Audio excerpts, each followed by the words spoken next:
what we're going to go with. So I think now is the time is appropriate because I just want to take maybe just a couple of minutes because I want to sort of put it in historical context.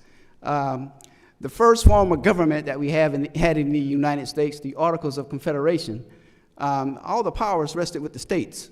So, of course, if a river started in New York and ended in New Jersey, there were some scrimmages between the states. The states could coin their own money, and thankfully, the architects of the Constitution got together because they believed at that time, now was the time that we need a new form of government.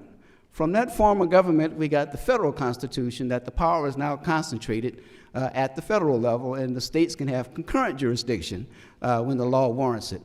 But we still didn't resolve that initial problem, the problem of slavery. So once again,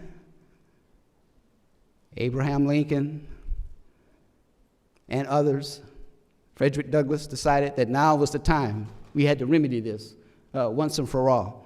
So from that struggle, we got the 13th, 14th, and 15th Amendments. Did away with slavery. Everybody has to be judged equally.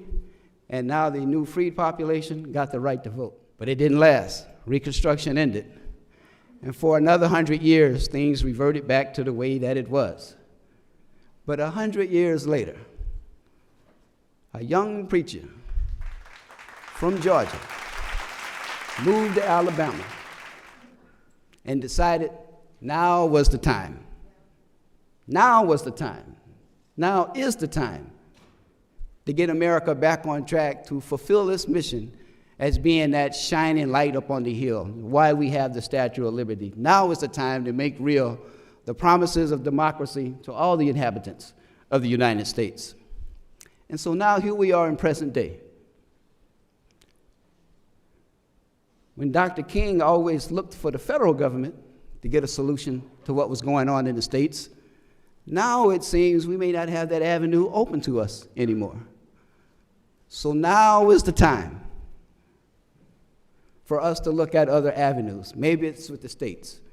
Maybe it's just with the American people themselves, because no matter who is in the White House, the American people all have a shared history. So I think now is the time, it's appropriate